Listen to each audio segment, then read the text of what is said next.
Lingojiguda division పరిధి సరూర్ నగర్ కర్మన్ఘట్ వెళ్లే రహదారి వైఎస్ఆర్ గార్డెన్లో పాత ప్లాస్టిక్ ఇతరేతర పాత సామాన్లు గోడౌన్లతో నిండిపోయి ఉన్నాయి. వర్షాల వలన దోమలు విజృంభిస్తున్నాయి. Municipal zonal office entomology department ఎన్నిసార్లు విన్నపం చేసినా చర్యలు తీసుకోకుండా నిర్లక్ష్యం చేస్తూ సమాధానాలు ఇచ్చి తగు చర్యలు తీసుకోకుండా నిర్లక్ష్యం చేస్తున్నారు. దోమల నివారణ చర్యలు చేపట్టాలని జీహెచ్ఎంసీ కమిషనర్ ఆదేశాలను LB Nagar zone entomology department పెడచెవిన పెడుతున్నారు. వైఎస్ఆర్ గార్డెన్ చుట్టుపక్కల కామేశ్వరరావు కాలనీ, వడ్డెర బస్తీ, జనప్రియ కాలనీ ప్రజలు రోజువారీ కూలి పనులు చేసుకుని జీవనం సాగించేవారు.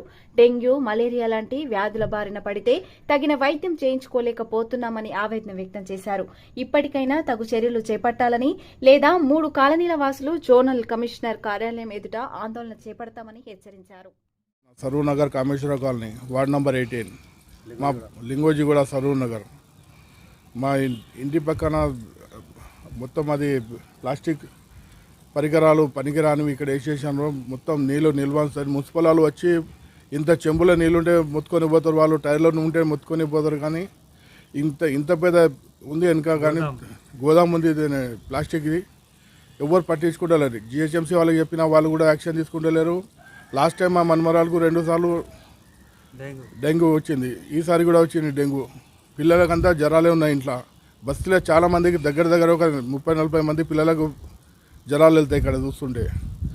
ఏ అధికారులు పట్టించుకోలేరు, ఏం చేస్తలేరు. ఇక్కడ దయచేసి గవర్నమెంట్ వాళ్ళు జిహెచ్ఎంసీ వాళ్ళు సీరియస్ యాక్షన్ తీసుకోవాలని కోరుతున్నాం ఇప్పుడే. కానీ నా పేరు కందికంటి శ్రీధర్ గౌడు. ఇక్కడ కామేశ్వరరావు కాలనీలో గత 3 సంవత్సరాల నుంచి ఈ పక్కన వైఎస్ఆర్ గార్డెన్ వాళ్ళు కనీసం 15 నుంచి 20 స్క్రాప్ దుకాన్లు పెట్టిర్రు. దానివల్ల దానిలో నీళ్లు నిల్వ ఉండి రాత్రిపూట మొత్తం బస్తీలకు వచ్చి, ఈ కామేశ్వరరావు కాలనీ బస్తీలకు వచ్చి అందరికి జ్వరాలు, డెంగ్యూ బీమారీ, మలేరియా బీమారీ వస్తుంది. ఇక్కడ అంతా లేబర్ ఉన్నారు, అంటే రోజు కూలి పని చేసుకుంటోళ్ళు. ఇప్పుడు ఇంకో అబ్బాయి ఇప్పుడు ఇంతకుముందు కాజాబాయి వాళ్ళ మనమనికి వచ్చింది, ఇప్పుడు కూతురుకి వచ్చింది. ఇప్పుడు పక్కన ఇంకో అబ్బాయికి కూడా ఉన్నది. అవతల ఇంకిద్దరు పిల్లలు పడిపోయి ఉన్నారు ఇంట్లో. ఒక్కొక్కరు 50-60 వేలు ఖర్చు పెట్టుకొని చేస్తారు. దీని మీద ఎంత కంప్లైంట్ ఇచ్చినా ఎంటాలమెంట్ డిపార్ట్మెంట్ వాళ్ళు రావాలి, చూడాలి, పోవాలి. దీని మీద ఏం యాక్షన్ తీసుకుంటలేరు. దాని మీద మొత్తం ఓపెన్గా ఉన్నాయి అన్ని దుకాన్లు, 15-20 దుకాన్లు ఇల్లీగల్గా నడుపుకుంటుర్రు. దాని మీద కనీసం స్లాబ్ ఉన్నా, ఏదైనా రూఫ్ ఉన్నా కానీ కూడా దోమలు రావు. వేరే ఇండ్లల్లో గిన్నె చెంబుల నీళ్ళు, టైర్ల నీళ్ళు ఉంటే ఎంటాలమెంట్ డిపార్ట్మెంట్ వాళ్ళు వచ్చి మొత్తుకొని పోతారు. మరి దాంట్లో మొత్తం టైర్లు, మొత్తం ప్లాస్టిక్ అన్నీ ఉన్నాయి. అందులో వాటర్ ఉన్నా కానీ దాన్ని పోయి ఏం యాక్షన్ తీసుకుంటలేరు. దీని మీద ఇప్పటికే ఈ కాలనీలో ఈ సంవత్సరం అంటే ఈ వానాకాలం స్టార్ట్ కాగానే ఒక 4-5కి డెంగ్యూ బీమారీ, మలేరియా బీమారీ, ఇతర బీమారీలు వచ్చి పడిపోయి ఉన్నారు.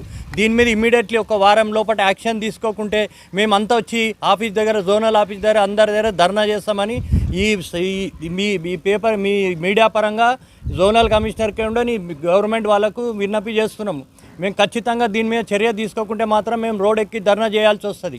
ఇంకోటి రాత్రి కూడా రాజశేఖర రెడ్డి గారికి, మా కార్పొరేటర్ గారికి చెప్తే ఇమీడియట్లీ స్పందించి మొత్తం ఒక కంప్లైంట్ ఇవ్వమన్నాడు. అతను కూడా చర్య తీసుకుంటా అని చెప్పడం జరిగింది. వారికి కూడా రిక్వెస్ట్ చేస్తున్నాం. మేము కూడా మొత్తం కంప్లైంట్ రాసి అందరం సంతకాలు పెట్టిస్తున్నాము. రాజశేఖర రెడ్డి గారు కూడా ఇమీడియట్లీ దీనిపైన చర్య తీసుకొని వాళ్ళకు పెనాల్టీ వేయండి. వేరే వాళ్ళ ఇళ్ళల్లో ఇన్ని నీళ్ళు ఉంటే వచ్చి పెనాల్టీ వేస్తారు.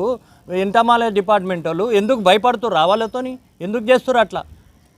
తూతు మంత్రంగా పని చేసుకొని పోతారు వాళ్ళు వచ్చి, ఆఫీసర్ వచ్చి ఏం వాళ్ళకి పోయి చెప్తే మీరు ఏం చేస్తారు, చేసుకోపోరి అన్నట్టు మాట్లాడుతారు. వాళ్ళు కూడా దాంట్లో కిరాయి గురించి ఒక్కదానికి పర్మిషన్ లేవు, ఇల్లీగల్గా పెట్టుకొని చేస్తుర్రు. ఇప్పుడు ప్రాణాలతో చెలగాటం ఆడుతుర్రు ప్రభుత్వం వాళ్ళు. దీని మీద ఇమ్మీడియట్లీ చర్య తీసుకోవాలి. వారం లోపల చర్య తీసుకోకుంటే మేమంతా రోడ్ ఎక్కి ధర్నా ఆఫీస్కి వచ్చి ఆఫీస్ ముట్టడి చేస్తామని ఈ మీడియా పరంగా తెలియజేస్తున్నాం. पूरे बुखार वो ये आ रहा, पूरा गलीज है इधर, गंदगी पूरा हो जाए। प्लास्टिक का गोदाम है, सो हटा दो। हमारा पर हम कहाँ से आएंगे गरीब लोगों ने पैसा? पीछे उठा दिए तो हमारे सब सहूलत होती है। पूरा प्लास्टिक का कारखाना है, पूरा गंदगी है। देखो आप लोग आके वहाँ पे आके गोदाम में देखिए ना, बोल रहा हम लोगों ने तो हम लोग आपको धरना करने के वास्ते आते हैं ऑफिस में। डेंगू हो गया, टाइफाइड हो गया, ये मच्छर से इतना वो हो रहे, बच्चों को बुखार हम लोग कहाँ से लेके आना? ये गंदगी पूरी है। पीछे गोदाम लगाने से बहुत परेशानी हो रही है हम लोग को। हम लोग कहाँ से लेके आएंगे इतने पैसे? 1 महीने से मैं भी ट्रीटमेंट पे चल रही हूँ। मेरे को भी टाइफाइड हो गया, डेंगू हो गया, मेरे को बुखार से। मेहरबानी करके गोदाम को कुछ भी करिए, हटाइए वहाँ से। बच्चे बहुत परेशान हो जा रहे हैं, बड़े परेशान हो जा रहे हैं। हम लोग क्या करना मच्छरों की तरफ से। हमारे घर का नहीं कबड़ खाना खोल रहे हैं, पूरा ये दीवार से लेके ये दीवार तक है। हमारे मच्छर बहुत आ रहे हैं, हर हमारे बड़े मियाँ को पैखाने खया हो रहे हैं, हमारे बच्चे भी बहुत खया कर रहे हैं, पैखाने कर रहे हैं, सब बीमार पड़े हुए हैं हमारे घर में। आप मेहरबानी करके कुछ भी करो, ये कबड़ खाना हटाने लगाओ। एक भी नहीं है ये गोदाम, पूरी दीवार यहाँ से यहाँ तक प्लास्टिक का, पूरा पुराने सामान का सोबिच हुआ। भी जला रहे बोलो। हाँ, टायरा भी जला रहे हैं, प्लास्टिक भी जला रहे हैं, वायरा भी जला रहे हैं। वो से हम बीमार हो जा रहे हैं, पूरी गली बीमार हो रही है।